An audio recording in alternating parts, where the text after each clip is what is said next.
Silva, do canal Colina em Foco. Queria que você explicasse, né, qual o seu sentimento após esse empate, no qual o Vasco até produziu boas chances para vencer a partida, né, mas não aconteceu. E isso me permite, especificamente sobre você acha que o resultado está condicionado à entrada do Matheus Carvalho e à saída do David, porque o time recuou um pouco? E, por fim, explicar as ausências de Puma e Maurício Lemos, por favor. 3 perguntas. São 2. Só pega a parte do Matheus Carvalho e do David, então.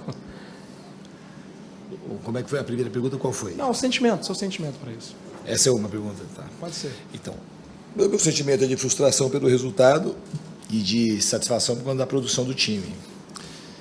Eu não acho que até poderia ter vencido. O time produziu para ter vencido e para ter vencido até de uma goleada.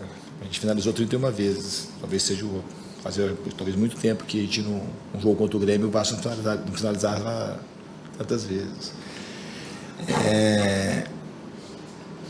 Eu acho também que a arbitragem influenciou negativamente no jogo, muito negativamente em todos os sentidos. Um árbitro que quanto mais parava, mais ele gostava que parava. Ele em nenhum momento o Grêmio fez cera do começo ao final do jogo, ele não acelerou o jogo em nenhum momento, não amarelou ninguém do Grêmio. Ele não permitiu uma finalização clara de fazer gol no primeiro lance. O lance muito discutível do impedimento. Achei pênalti no Veguete no segundo tempo. E aí pode até ter errado, mas assim, a condução achei muito prejudicial a quem queria jogar. Então, em relação às mudanças, não tem absolutamente nada a ver. O time não recuou porque o Matheus Carvalho entrou. Não tem absolutamente nada a ver. O Tietê, ele é um cara que tem o domínio de fazer qualquer função. O Nuno voltou para a função dele. O time recuou porque recuou. Ele chutou umas bolas para frente, não precisava chutar. Estava com o jogador aproximado. Talvez o time, em vez de, naquela hora, ter calma para buscar o segundo gol, você imagina só se eu não tivesse botado o Matheus Carvalho, tivesse botado o Lloyd, que o único atacante de lado com características semelhantes ao David era o Lloyd. O gol provavelmente ia sair do mesmo jeito, porque não tem nada a ver uma coisa com a outra. Aí o questionamento ia ser, você acha que perdeu porque entrou o Lloyd? Essa é uma pergunta que não tem muito sentido, eu acho. O time não tem nada a ver com a mudança. A mudança, assim, faltavam poucos minutos para terminar, já tinha faltava 10, 12 minutos para terminar o tempo regulamentar, o time ia ficar... O Matheus Carvalho é o que está mais treinado para a função e o Tietê, ele sabe fazer qualquer função no campo. Para aquele momento, a gente achou que era a melhor decisão. Tem mais alguma coisa? Vou responder tudo para você. O que era o resto? Não, internamente, assim, eu resolvi, achei que os melhores que estavam mais condicionados para esse jogo foi uma decisão minha, pessoal. Obrigado. Fernando, Thiago Tocha, canal Thiago Tocha. O Vasco veio de resultados de uma derrota no clássico, uma derrota difícil de reverter na Sul-Americana, não é impossível, mas difícil, e hoje um empate. Você acha que isso pode afetar o time psicologicamente no restante da temporada? Não acredito nisso, até acho que essa pergunta pode ser que ela venha em algum momento. Acho que psicologicamente o time reagiu muito bem quando tomou o gol hoje, diferente de outros jogos. A gente tomou o gol de empate, que se tivesse algum problema de ordem emocional, o time ia afundar e o Grêmio cresceria. Foi ao contrário, depois que a gente tomou o empate, a gente criou mais umas 5 chances para fazer o segundo gol e infelizmente a gente não conseguiu sair com a vitória. Tudo bem, Fernando Wellington? Bem, Wellington. Deixa eu te perguntar sobre o David. Voltou muito bem, né? Para quem ficou 10 meses parado, né? Muito bem. É um jogador. O David é um jogador que eu gosto muito. Já tentei trabalhar com ele em outros times, tentei contratá-lo. Desde quando ele voltou da lesão, ele está indo bem nos treinamentos. Ele tinha uma preocupação. A gente sabia que ele não suportaria.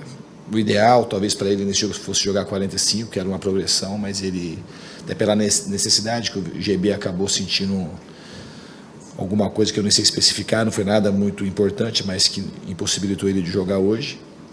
E o rendimento do David especificamente foi muito bom, estou muito contente com ele, é um jogador, além de ser um grande profissional, um jogador muito querido. Boa noite, Diniz, Amadeu do canal Na Torcida Vascaínos. Eu vou falar um pouco da parte defensiva. Os primeiros 9 minutos tiveram alguns erros do Lucas Freitas e do João Vitor. Eu não sei se eles estavam nervosos, principalmente o João Vitor com a vaia da torcida, toda vez que ele pegava na bola. E com o passar do tempo, 15, 16, 18 minutos, eles começaram a realmente a controlar mentalmente, você vê esse lado mental do João Vitor, do próprio Lucas Freitas, que fez uma bela partida, o próprio Lucas Piton, que fez uma partida hoje, boa partida, uma partida justa. Você vê como um trabalho mental em cima desses jogadores, principalmente Piton e João Vitor, ser cobrados assim da maneira que está sendo cobrado, pelo insucesso de algumas partidas. O lance do gol, uma bola dominada praticamente, ele escorrega, faz a falta, leva o amarelo, o Grêmio bate essa para o lado direito, volta para o lado esquerdo e mais uma vez uma falha de posicionamento do lado direito. Você vê por isso mais treinamento, justamente sempre essas bolas alçadas na área, Diniz. Obrigado, boa noite. Boa noite. Eu acho que jogar no Vasco, o jogador tem que saber assimilar vai de torcida. A torcida tem todo o direito de cobrar, xingar. Eles fizeram um protesto justo, não teve nada, não teve violência lá no CT. E eu acho que é uma torcida... que assim, eu particularmente sou até um pouco... Eu fico um pouco... talvez seja a pessoa mais indicada para falar, porque eu gosto muito da torcida do Vasco. Independente dela vaiar, ou não vaiar, pode me vaiar, deixar de me vaiar, eu acho que é uma torcida que é uma força muito grande que a gente tem, o nosso torcedor. E é um torcedor que carrega aí, acho que os últimos 20 anos, não corresponde muito àquilo que é o Vasco da Gama. Então é uma torcida muito machucada. E eu, quando eles estiveram lá, eu até falei que os jogadores, eles às vezes erram, mas não é... É o time que eu identifico da minha carreira inteira, talvez que mais trabalhe, são um dos que mais trabalham. Os jogadores trabalham muito, eles estão querendo muito tirar o Vasco da situação e acredito muito que a gente vai conseguir.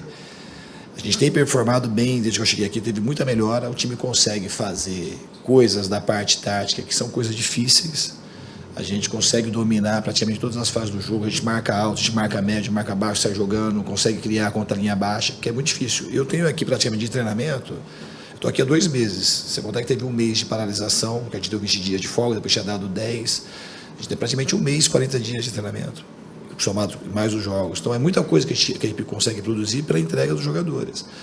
Eu acho que, em relação especificamente às vaias, eu acho que os jogadores assimilaram bem, acho que o Piton fez uma partida, acho que você usou uma palavra bem adequada, mas mais do que justa, eu acho que ele jogou muito bem. Ele marcou o principal jogador do Grêmio, tem sido no campeonato, que é o garoto da base, que ele tem desequilibrado o jogo do Grêmio. Ele conseguiu se apresentar no ataque. E o João Vitor, de maneira geral, ele fez uma boa partida também. E o Lucas Freitas também. Agora, a gente tem que saber, isso aí vai passar só com vitória. A torcida, ao mesmo tempo que ela vai, você vê que depois ela quer aplaudir o jogador. E o João Vitor precisa ser forte, o Lucas Freitas, o Piton, seguir e o time precisa vencer. Porque vencendo que essas coisas amenizam e a torcida vem para o nosso lado, que o que a gente precisa fazer é ganhar jogo. Hoje era um jogo para a gente ganhar no placar folgado, pelo que aconteceu. São 31 finalizações, são praticamente 10, 12 chutes dentro da área. É muito difícil produzir o número de chances que a gente produziu. Infelizmente, a gente não conseguiu vencer o jogo. Diniz, boa noite. Sérgio Kim. O torcedor vascaíno visualizou no compromisso de hoje um Grêmio que começou melhor, exigindo 2 grandes defesas de Léo Jardim logo cedo. Primeiro numa cabeçada do atacante do Grêmio e depois em uma outra finalização muito forte. Só que depois desse início foi o Vasco quem tomou as rédeas do compromisso. O time carioca cresceu, passou a dominar as ações e chegou a balançar as redes com Hugo Moura, mas o gol foi anulado por impedimento de Verratti no início da jogada. Ainda no final da primeira etapa, a pressão do Vasco quase foi premiada. Verratti e João Vitor tiveram ótimas oportunidades de abrir o placar, mas pecaram nas finalizações e o duelo foi zerado para o intervalo no compromisso. Mesmo assim, o Vasco dentro de casa viu um início de Grêmio um pouco mais forte e logo em seguida o Cruz Maltino buscando ter um retorno do comando da partida, e isso permitiu com que o Vasco crescesse muito e passasse a finalizar mais contra a equipe do Grêmio. No segundo tempo, o cenário continuou favorável ao Cruz Maltino, que mantinha um alto volume ofensivo e no fim ainda achou o seu gol aos 18 minutos. Nuno Moreira conseguiu fazer com que o zagueiro Lucas Freitas pudesse aparecer livre na segunda trave e colocar o Vasco na frente no placar naquele momento. O Vasco seguiu pressionando muito forte em busca do segundo gol, mas parou em uma atuação muito inspirada do goleiro Thiago Volpi. Mesmo com muita dificuldade durante o segundo tempo, o Grêmio foi muito letal quando teve a chance. Aos 35 minutos, o Vasco deu bobeira e a equipe do Grêmio conseguiu o empate e quase ainda conseguiu a virada em outra chance logo em seguida.